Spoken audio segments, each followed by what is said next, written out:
Can't see anything. Damn, we're off course. No, I can't see it. Way off. June the 1st, 1999, as an American Airlines jet prepared to land amid fierce thunderstorms, passengers knew they were flying into trouble. I don't know what made me aware, so doggone aware, that we were going to have a problem. Oh, no. Within minutes, their worst fears would be realized. Other one! Another one, another one. Other one! Another one. I'm yelling, get away from the plane. Run. Get away from the plane.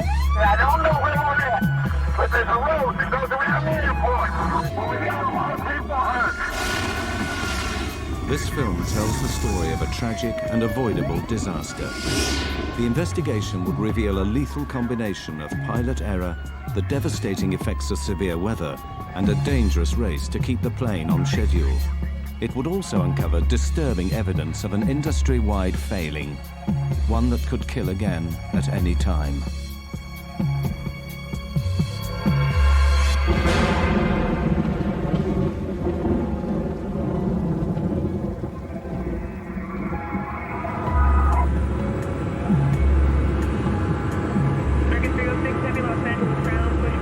Despite reliable aircraft and extensive training, modern airlines and their crews face unprecedented pressures.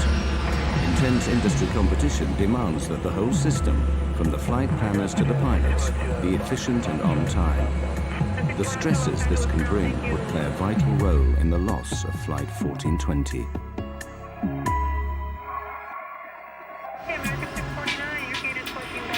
For a large operator like American Airlines, the pressures start with the complex task of scheduling their vast fleet.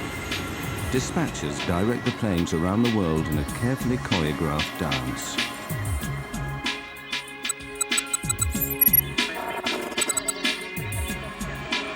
The strain of maintaining this efficiency affects the entire system. Of course, competition has become very intense, a lot of pressure on the dispatchers, pilots, flight attendants, and basically the whole infrastructure to accomplish the mission and make a dollar. Every effort is made to ensure that nothing disrupts these fragile schedules. But there is one variable that no airline can control: the weather.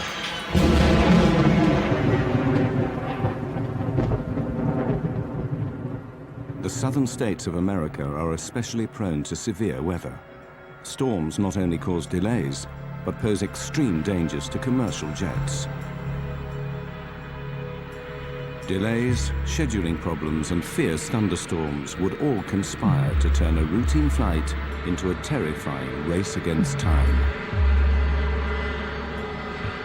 On June 1, 1999, American Airlines Flight 1420 is running late.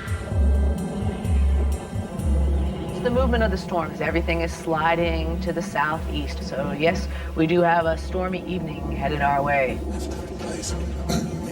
The delay of Flight 1420 put pressure on the pilots even before takeoff. The responsibility can fall on flight crews to keep a tight schedule on track. Dispatch, please. Yeah, it's Michael Arago. Crews have strict legal limits on their duty time. The first officer warned the dispatcher that they were in danger of running out of time. Duty time limit at around 11:16.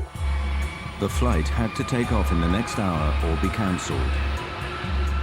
The pilots also became aware of another pressure caused by deteriorating weather near their destination. Pilots had a weather briefing that they got before they departed Dallas-Fort Worth, which provided the forecasts, the weather alerts. The dispatcher and the captain preparing for the flight looked at the weather information and thought they could get to Little Rock before the thunderstorms impacted. The 139 passengers just wanted to get home. I was traveling with my son and my daughter. We were coming home from our vacation. It was my daughter's first flight. The plane was late and there were a lot of delays, of course. It was tiring, it was frustrating, it was late at night. They soon began to sense that Flight 1420 was racing against the weather. As they called for us to board the plane, they wanted us there and just to get on really quickly. Just get on, sit down, put your seatbelt on, we're going. They did mention that there was bad weather between us and Little Rock. They wanted to get ahead of the bad weather coming into Little Rock. Finally, over 2 hours behind schedule, Flight 1420 leaves Dallas. Unknown to the crew, the storms are already massing around Little Rock. 40 minutes later, 1420 is 100 miles from its destination. At this point, the voice recorder transcript reveals a calm and steady cockpit routine. American 1420, you gonna still want lower? So far, it's okay. So far, so good, ma'am. American 1420 will let you know. The first officer on American 1420 was a new hire. He had just recently completed training, and he had been paired on one of his first trips with this management captain. So now you had a very experienced pilot sitting in the left seat with the company, paired with a relatively new hire. Bushman and Origal are clearly relaxed as they plan their approach and landing. 25 for 24, set and armed. Think this stuff's gonna work out pretty well? Yeah, we're almost down to max landing weight. There's a moon out. Or a spaceship. Oh, it's the mothership. Center pump's coming off. All right. The pilots are keeping a close eye on the storms ahead. Onboard weather radar scans a cone-shaped area of sky in front of the plane. Potentially severe storms show up in red. There's your big what diddly. Yeah, we gotta get over there real quick.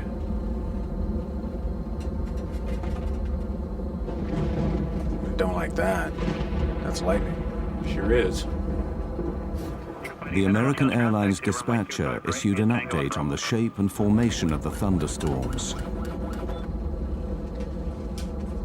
Right now on radar, there's a large slot to Little Rock. Thunderstorms are on the left and right, and Little Rock is in the clear, sort of like a bowling alley approach. Thunderstorms are moving east-northeastward towards Little Rock, and they may be a factor for our arrival. I suggest expediting our arrival. Dispatcher gave this flight crew the weather information. It appeared to him that there was going to be a gap, or what he called the bowling alley, where you had two types of thunderstorms, or two thunderstorms with an alley between it. And that the flight crew, if they had expedited their travel to Little Rock, could probably make it up that alley before the two storms closed together. But as Flight 1420 descends, the plan to beat the storms is about to go seriously wrong. The pilots do not realize that the walls of the bowling alley are closing in.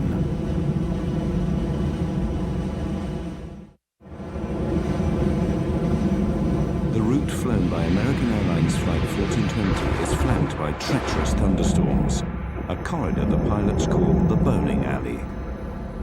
With 80 miles to go, the path to Little Rock still appears to be clear. This is the bowling alley right here. Yeah, I know. In fact, there are the city lights. Straight there. You want to go down? Not yet, but pretty soon. We're about 80 miles from the airport, and we started our descent toward it. Quite a light show on the side of the aircraft, and we're going to be passing that on our way to Little Rock. It's been a pleasure having you aboard our short flight, and I'd like to take this opportunity to thank you for flying American Airlines. The lightning seemed to be on both sides of the plane. It lit up the inside of the plane. Very quick, you know, just kaboom type lightning, which was a little scary. There was quite a light show off to the left. Normally that doesn't get pointed out. If you go past the Grand Canyon, that gets pointed out, but not a lightning show.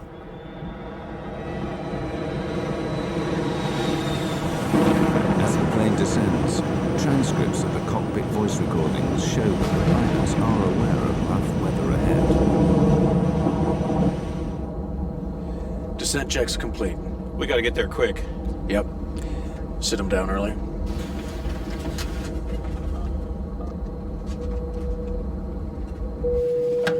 Hello? I think it's going to get a little bumpy here again, if you don't mind. Do we need to sit down? Well, how far through are you? We're almost done, but not quite. Well, finish it up real quick. Okay. I thought it was more turbulent than normal. I remember especially watching the flight attendant, and I was looking at her with amazement. I was wondering how could she hold those trays and pour the drinks and not spill everything. From that point, it just got worse. With flaps 40, 138,000 pounds, 200 feet. As they prepare for Set and landing, the cross-checked. pressure on the pilots will Tail now de-ice, not steadily required. rack up. Not required. Manual brakes. Manual's fine. At first, as the crew pick their way around the storms, everything seems steady. Yeah, actually, there's a city right there. Yeah. Breaking through this crowd. Good, doing good. Even when the first indication comes that the storms are advancing, the pilots take it in their stride. Whoa. Looks like it's moving this way, though. Yeah. Just some lightning straight ahead. I think we're gonna be okay, though. Right there. Yeah, right down the bowling alley. As my friends would say, California cool. Cool. Peachy. Exactly. 1420 at 11.3 for 10,000. But when the pilots contact the controller at Little Rock, he gives the first of a series American of alarming 1420, weather Little Rock alerts. approach, roger. We've got a thunderstorm just northwest of the airport moving through the area now. Wind is 280 at 2.8, gusts 4.4, and I'll have new weather for you in just a moment, I'm sure. Gale force winds are gusting to 50 miles per hour, enough to blow tiles off a rooftop. High winds pose a severe hazard for Flight 1420. Crosswinds could make it difficult to control the plane on landing. The pilots must quickly determine if they're within safe limits. They calculate the strength of the crosswind from its angle to their final approach. All right, so that's 280 at 44. Gusts at 44. Right. Near the limit. Well, it's 40 degrees off. I mean, you're not out of the limit because of the angle, but that's pretty close. The crosswind limit for landing is 30 knots on a dry runway, but Bushman and Oracle now become confused about what happens if it rains. Well, 30 knots is the crosswind limitation, but see, 30 knots... That's a well, dry. wet. Yeah, dry. What's the wet? 20. It's 25. The discussion is never resolved, and the crosswinds will soon be gusting well over the limit. Flight attendants, prepare for landing, please. The pilot's attention now returns to the bad weather ahead. He said the storm was to the northwest of the field? You said northwest. Yeah. Lightning strike, you said storm. But the task of tracking the storms is made more difficult by the lack of sophisticated radar at Little Rock. American 1420, your equipment's a lot better than what I have. How's that final for 2-2 left looking? What's that? We can see the airport, but we can just barely make it out. We should be able to make 2-2. That storm is moving closer like your radar says. But it's a little farther off than you thought. The controllers are going, well, your radar is better than mine, so forth. The controller in this accident had a monochromatic, or basically almost a black and white set of radar, and could not determine the intensities of the storm. Just 8 miles from the airport, the pilots now face another American key 1420, decision. roger. How Would you to just approach want to the shoot a runway visual through approach? bad weather.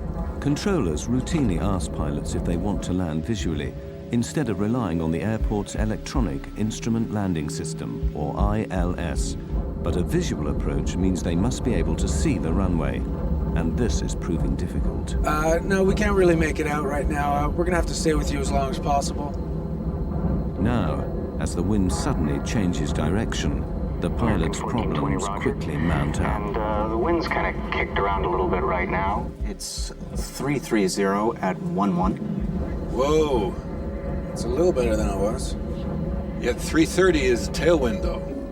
The crew now face the problem of having the wind behind them when they land, greatly increasing the dangers of overshooting the runway. Then the controller calls in with more bad news. Right now, I have a wind shear alert. Wind Center shear is a field. sudden change of wind direction over a short distance. It is one of the most feared elements of a severe thunderstorm. To combat constantly shifting winds, the pilots are forced to throw away their previous approach plans and start again. They have to reverse the direction of their approach, so they will be landing into the wind. Yeah, we're gonna need, or We would rather go into the headwind, sir. The pilot's decision to land in the opposite direction is a prudent move, but it will create serious problems. okay, right turn 250. The long way around? Yes, sir. You're a little close to the airport. Yeah, right. 250, that'll work. As the pilots turn to their new approach, the aircraft's weather radar, which scans in front of the plane, loses track of the thunderstorms. Worse still, the turn delays landing by more than 10 minutes. And with every passing moment, the storms are growing in intensity. Runway 4 right, 111.3042. I think that was the airport below us. Yeah, right. Okay. Switching runways, 113. keeping track of the storms, 042, all add greatly to 460 the on pilot's decision heavy altitude. workload. Okay, 2217, glide slope, intercept all the way down. Missed approached, right turn to 4000. Let's see, you got the airport, right? So Yeah, it's I don't like- have the airport. Well, I'm saying you've got the ILS. Yeah, I got the ILS. Airline pilots, they make their money when they're flying into bad weather.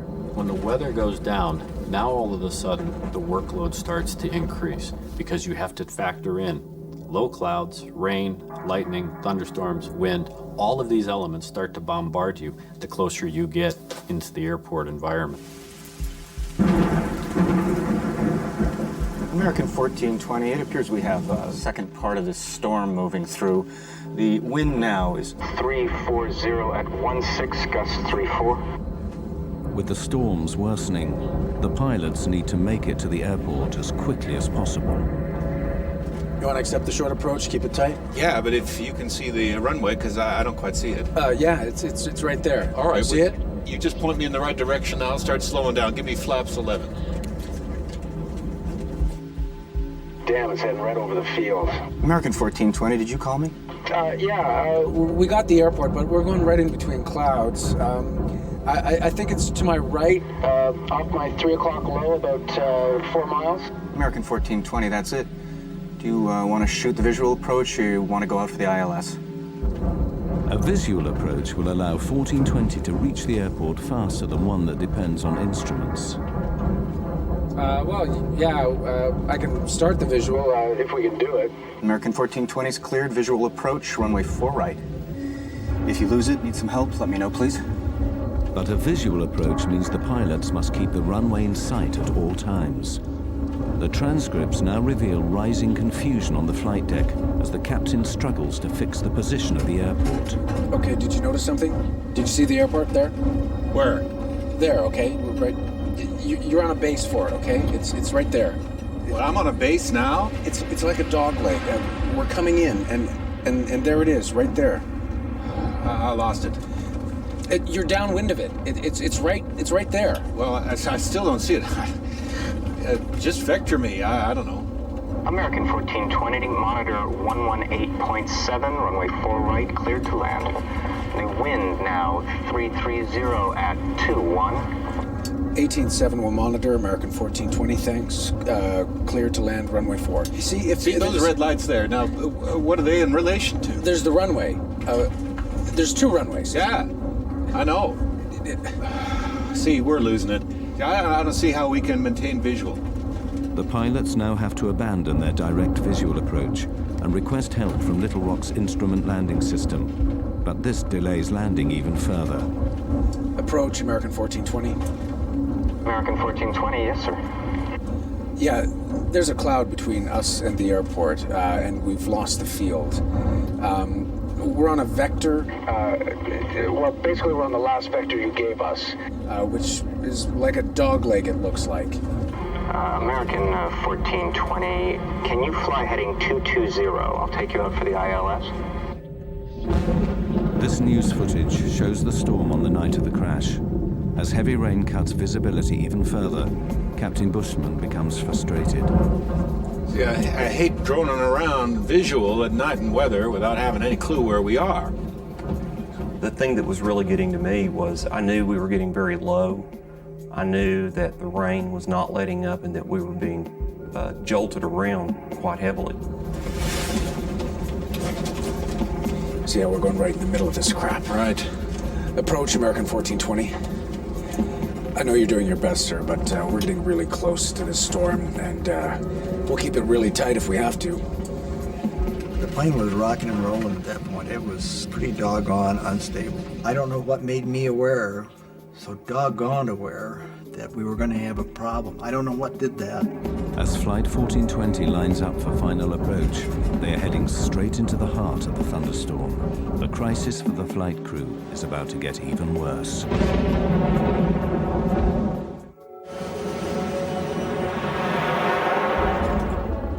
With Flight 1420 4 minutes from touchdown, severe thunderstorms give the pilots another major problem.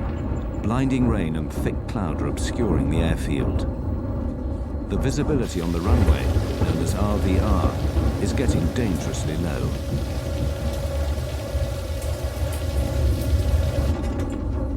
We're going right into this. American 1420. Right now we have heavy rain on the airport. I don't have new weather for you, but visibility is less than a mile. And the runway 4-right RVR is 3,000. Visibility is down to 3,000 feet. The pilots are unsure if it's safe to land. 3,000? Roger that, 3,000, American 1420. This is 4 right, correct? American 1420, that's correct, sir, and runway 4 right, cleared to land. The wind's now 350 at 30, gusts 45. Can we land? 030 at 45, American 1420. 3,000 RVR, we can't land on that. No, 3,000 if what you do look we need? No, it's 2,400 RVR. Okay, right. Yeah, we're fine. All right. 15. Landing gear down. And lights, please.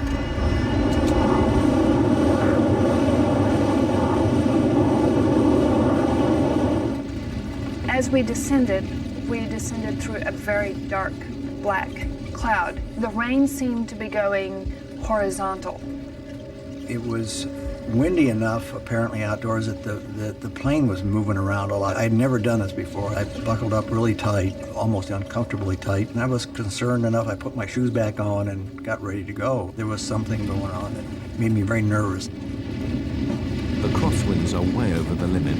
The pilots could divert to another airport, but they don't, even as the weather gets worse. Wind shear alert. Center field wind 350 at 32, gusts 45. North boundary wind 310 at 29. Northeast boundary wind 320 at 32. The jolts seemed to be much stronger than I'd ever felt. You could tell that the thunderheads were extremely close to the plane. I said words to the effect that if he tries to land in this weather, we'll crash. Flaps 28. Add 20. Then visibility falls drastically below the limit. American 1420, the runway 4 right RVR is now 1,600. Damn. The crew are rattled. Speed. Under pressure, 1,000 they feet. begin to make mistakes. I can't see anything. Looking for 460. It's there. Couldn't see anything. The wind was throwing the plane around so violently. I think it was enough of a crosswind that I was afraid we were going to land on the wing. We felt like we were going to tip over. I mean, it just felt that bad. You want 40 flaps? Yeah, I thought I called it. I knew the way he was jockeying the plane and the sounds of the engines that he was trying to get lined up for the runway, and I couldn't see it, and I couldn't see it, but I could tell we were close, and I kept thinking, where's the runway? 1,000 feet. 20. 40-40 land. This is a can of worms. Wind is 330 at 28. I'm gonna stay above it a little. There's a runway off to your right. You got it? No. I got the runway in sight. You're right on course. I got it. Stay where I you got it. I got it. Most of the people at that point in the plane were just holding on really tight, just looking forward. I mean, like rigid. I suspected the worst. I mean, I really did. We might not get down.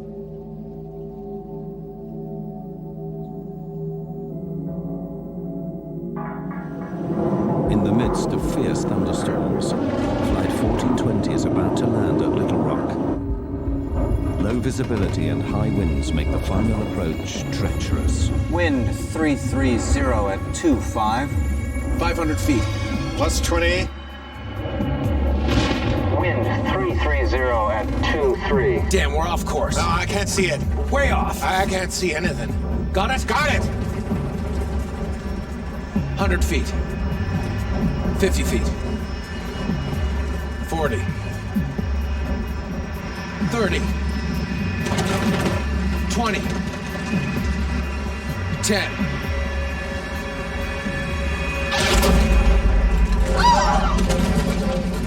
We hit the runway real hard. We didn't slow down. We're down. We're sliding. Oh, no. We were still going very, very, very fast. And at that point, I thought, we're dead. On the brakes!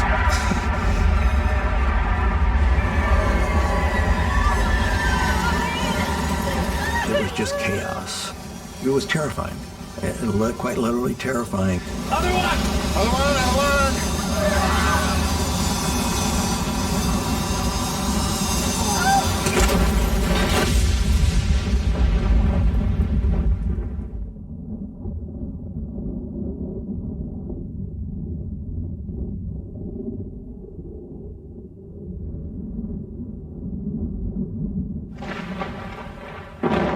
When the plane actually stopped, there was a moment of absolute, total silence. There was fire in front of me, and I could see debris, and it was silent. And I thought, oh my gosh, I'm dead. Well, I knew we were in deep trouble. You know, it's a process that started, and in some way it's got to end. It's going to end, and when it ends, how do I get out of here? Within those minutes, I heard a small scream, and I heard it get louder and louder and louder, like it was on a megaphone. And it hit me, that's my daughter. And it's like, oh, okay, we've got to get out of here. You know, we got to do something. The passengers struggled to get out before fire engulfed the cabin.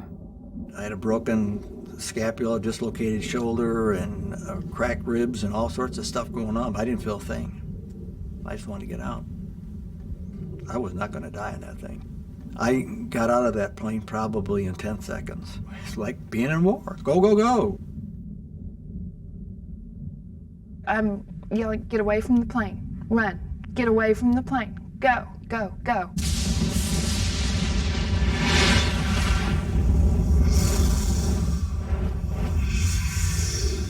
Some folks looked like they'd been in an explosion. Their clothes were tattered. I saw a man using his cell phone to call for help. Okay, I don't know where we're at, but there's a road that goes around the airport. Well, we got a lot of people hurt.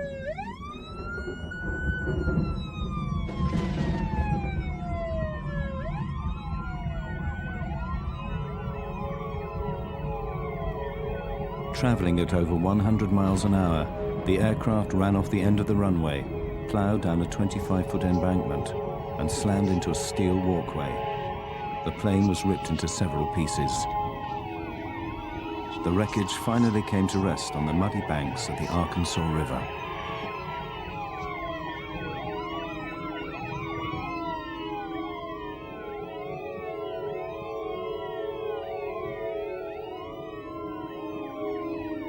Ten passengers died in the crash. Captain Bushman was killed instantly when the cockpit was split open by the steel walkway. It was a shame I hadn't, literally a shame that I had not done more to save people. That's the worst nightmare I have.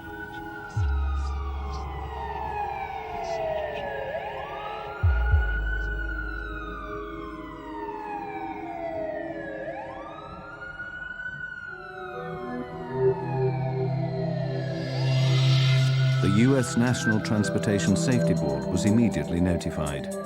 Greg Fife was the NTSB's chief investigator. The night American 1420 happened, I received a phone call about 1 o'clock in the morning from our communications center at the NTSB advising that there had been an aircraft accident at Little Rock and there may be some fatalities involved. Fellow investigator Don Ike was quickly on the scene. There's a sense of adrenaline as an accident occurs like this, where you're being launched to the accident scene. And there's a strong urge to get there, to try to find out what happened, to document the facts so we can prevent it from happening. The NTSB set up a command center close to the site. They would spend the next 18 months piecing together the events that led to the crash. We did have a basic idea when we got on scene of what had happened. We just didn't know why. We knew the airplane went off the end of the runway. We knew that the pilots couldn't stop it. We knew that the aircraft was destroyed going through this catwalk. We knew that the subsequent post-crash fire killed people. We just didn't know why at that point. The NTSB worked backwards from the impact, piecing together the sequence of events from the final approach all the way back to Dallas-Fort Worth. The first question for investigators was why the pilots had been unable to stop the plane. Analysis of the tire tracks left by the skidding plane showed a complete loss of control after touchdown. When you look at the width of those tire tracks, you then see that the airplane wasn't going straight, but in fact was sliding sideways. Here you have this machine that weighs 130, 140,000 pounds. It has 100 or so people on it. It is sliding uncontrolled off this runway.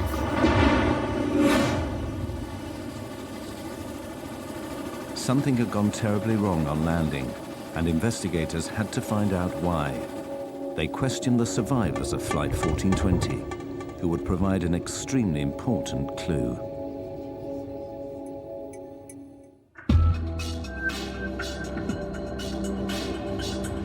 The NTSB investigators needed to find out why Flight 1420 had slid uncontrolled off the runway.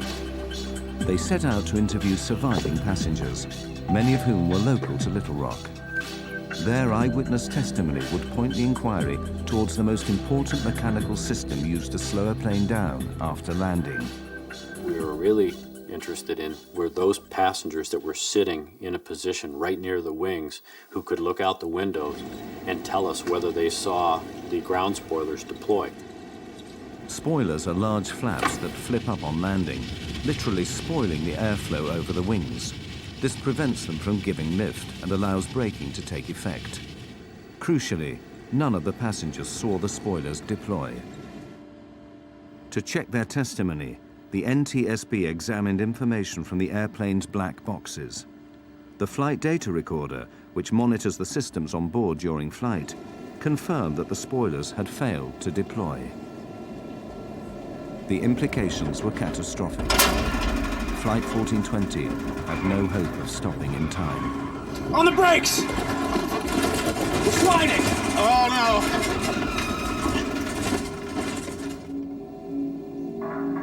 So was the failure of the spoilers to deploy a mechanical problem?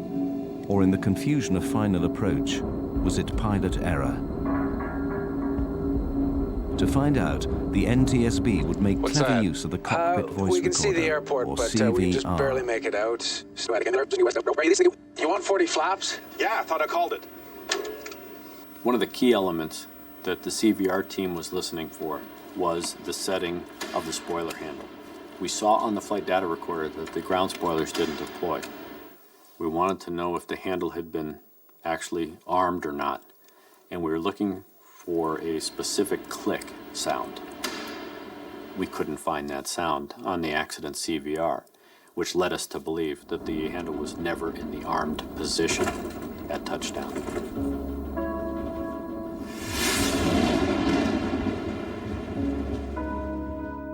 Intensely busy in the cockpit, the pilot simply forgot to arm the spoilers.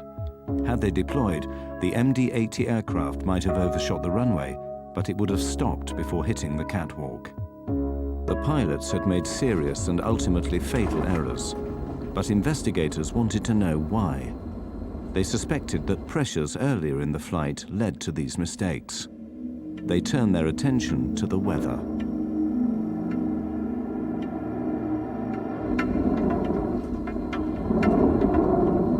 It was clear to us that severe weather had been in the area around the time of the accident.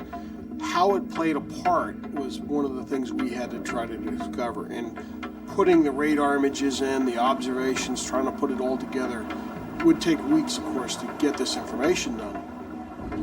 The NTSB wanted to know what role the weather had played in the crash, and had the pilots been fully aware of the dangers. See how we're going right in the middle of this crap? One of the concerns that all pilots have when they're trying to land an aircraft is, of course, making sure that the crosswinds that they may experience don't exceed the capabilities of either themselves or the aircraft. The wind's now 350 at 30, gusts 45. Can we land? This particular flight crew had a limitation, not imposed by themselves, but imposed by the company, and that was that they were not allowed to exceed a 10-knot crosswind on a wet runway. Crosswind limits are clearly stated in the operating manual. The crew of 1420 were flying beyond regulation limits. This is a can of worms. There's a runway off to your right. You got it? No. The effect of the winds can be seen in this NTSB animation, showing the captain's desperate last maneuvers. Winds definitely impacted the flight. If you look at the animation, you'll see them fighting the winds. Definitely not good. We're down! On the brakes! Other one! But when you start talking about wet runway, thunderstorms, not good. But were the pilots of 1420 aware of the hazards posed by the severe weather? For the NTSB, previous accidents had made the dangers of thunderstorms all too clear. In 1994, a US Air DC-9 fell victim to wind shear in North Carolina. The plane stalled at 250 feet and fell from the sky.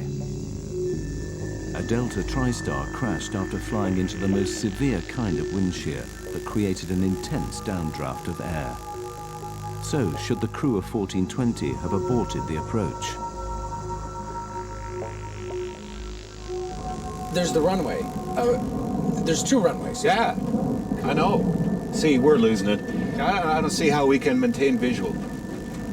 This NTSB weather animation overlays the path of the aircraft with ground radar images of the storm. Bushman and Origal landed in lightning, torrential rain and hail, and the crosswinds gusting well over the limit.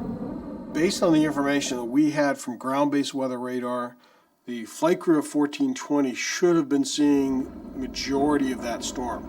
They would have been seeing the leading edge going green, rapidly changing the yellow to bright red.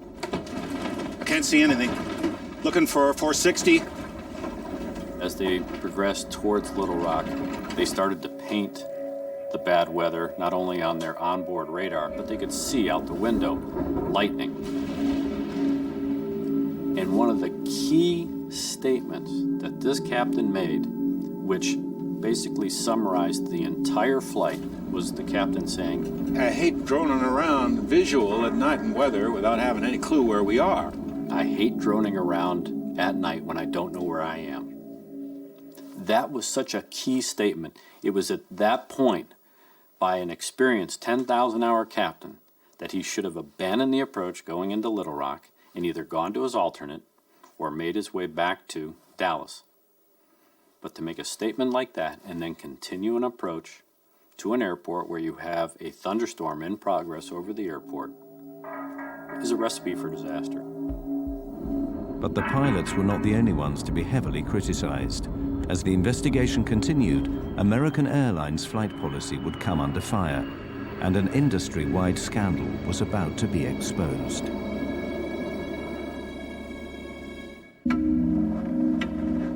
For months after the crash of Flight 1420, the NTSB dug deeper into the circumstances surrounding the accident. The question was, who would take responsibility? American Airlines were reluctant to admit that their pilots had knowingly flown into a severe thunderstorm. Initially, they tried to pin the blame on the controller at Little Rock. Americans started legal action against the authorities responsible for airport controllers. Americans' lawyers claim that the crew of Flight 1420 had not been given all the current weather information. American 1420, your equipment's a lot better than what I have.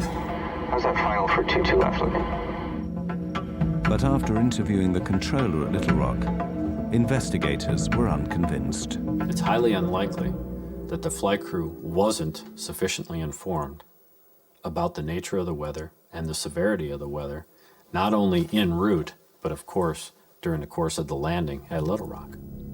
The focus turned back on the pilots.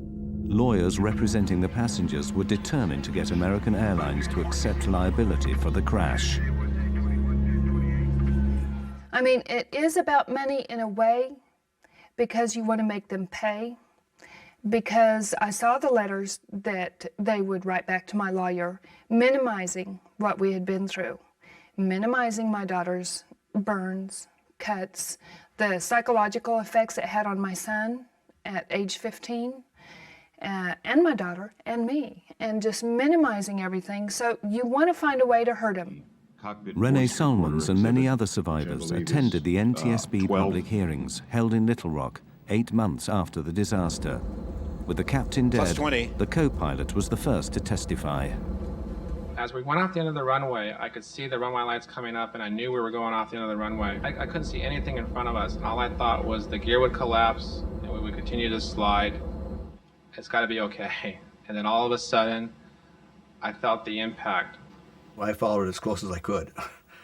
You bet. I mean, I wanted to know what happened. I went to all of the NTSB hearings. I was outraged. I was mad. For me, they didn't ask him the right questions. You know, I wanted to ask him, what were you thinking? Why did you all play chicken with our lives? The co-pilot's testimony was highly controversial. In his account of the final moments of the flight, he claimed to have told the captain to abort the approach, otherwise known as a go-around. Who can call for abandoning the approach? Either pilot. Did you call for a go-around at any time? Yes, sir, I did. It sounds like after reviewing the tape, you can definitely hear the go and the around. It seems like he talked at the same time I did, and I looked over at him, and he brought the airplane back on course. However, when NTSB specialists studied the cockpit voice tapes, they couldn't hear this statement. Damn, we're off course. No, I can't see it. Way off. Even though he stood by that statement, we could never validate it. That led to a controversial finding because we weren't really sure if that took place or not. The NTSB asked tough questions of the co-pilot, but was American Airlines training also at fault? Greg Fythe put an American Airlines manager on the stand. What were the company rules for pilots flying near thunderstorms?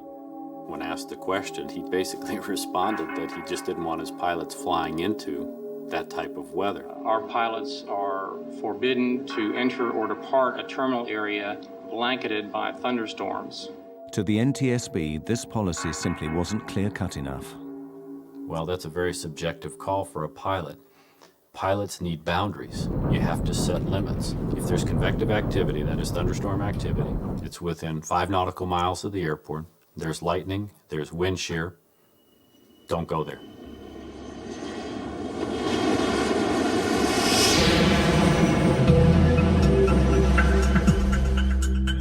The deeper they looked, the more the NTSB found that flying into thunderstorms was disturbingly widespread. Extraordinary evidence given at the hearings revealed that the problem spread through the whole industry.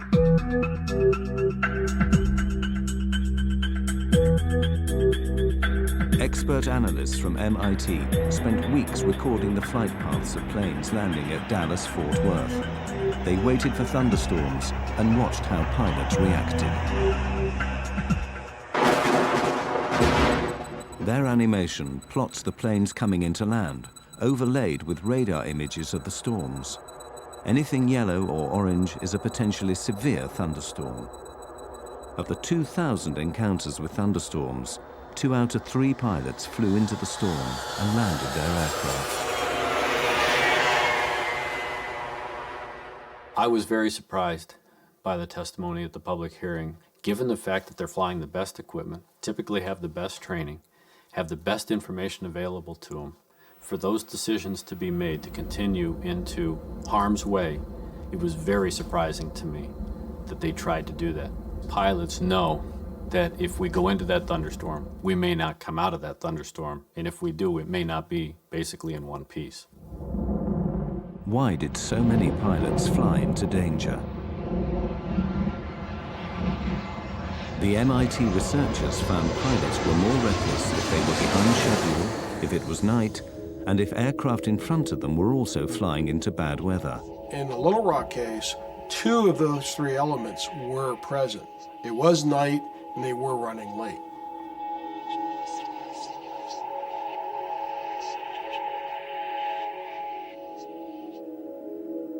The MIT investigation was chilling evidence that the crash at Little Rock was part of a much wider problem. We're not seeing a major improvement, put it bluntly. There's a limited time for training. Weather was a significant part that set up the stage of this accident. We do not condone any operation to be conducted in such weather. It is a known severe weather hazard, and it should have been suspended, no operation.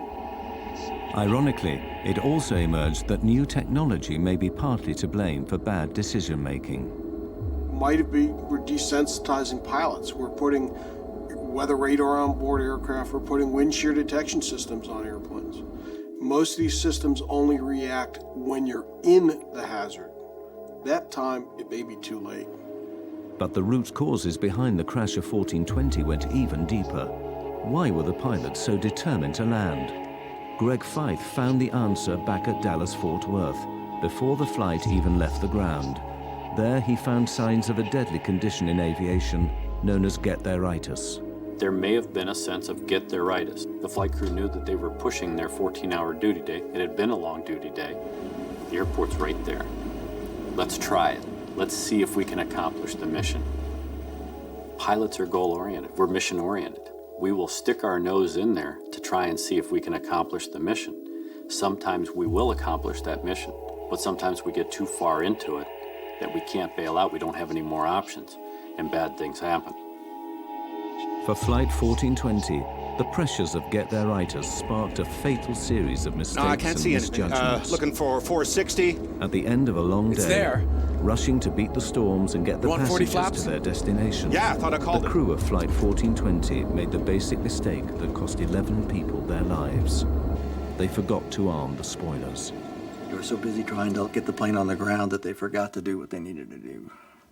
They didn't have time to do it.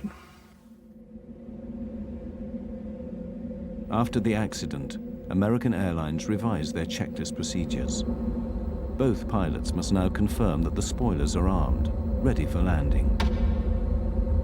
In October 2001, the NTSB published their report. They concluded that the 2 main causes of the crash were first, the decision to land in a thunderstorm, and second, the pilot's failure to arm the spoilers. American Airlines declined to take part in this film or comment on the findings.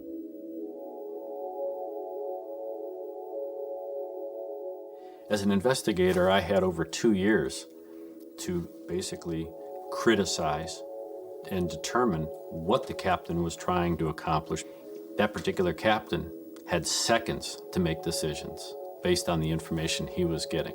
And while it's unfair for an ex-investigator like myself to start pointing the finger, I wasn't there. I blame them, but I'm not angry per se at them. I don't waste my time with anger on them. They'd got nothing but flack. You can understand it, but I can't understand a person, wanting to kill himself either. We've been out and visited his grave at the Air Force Academy 3 times, and the guy just got caught up in a bad situation. I mean, been there, done that.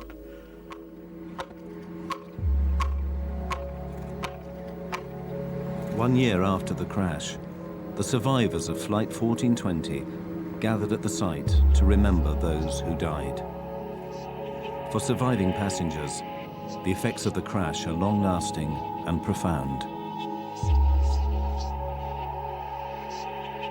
We, as a family, worked long and hard to work through it. We had many talks. It blew apart a lot of relationships. You find out who your real friends are. I cannot do enough to mitigate what happened to the individuals on an airplane. Life is a precious thing, and you're definitely here for a very short time. You know, all of a sudden, your life looks like about a second and a half long. The impact of the crash is something that I try to block out of my mind because I still feel a reaction. People ask me if I'm okay. Well, no, I'm not okay. No, we'll never be okay. I mean, what is this okay stuff? You're different. And deal with it. I mean, that's the way we're going to be. The day after it happened, when Adam and I were in the hospital in Samantha, Adam and I got up and we looked out the window and we just couldn't believe that life went on. We just couldn't believe cars were driving and it was sunny and life went on, you know, because for us, life stopped.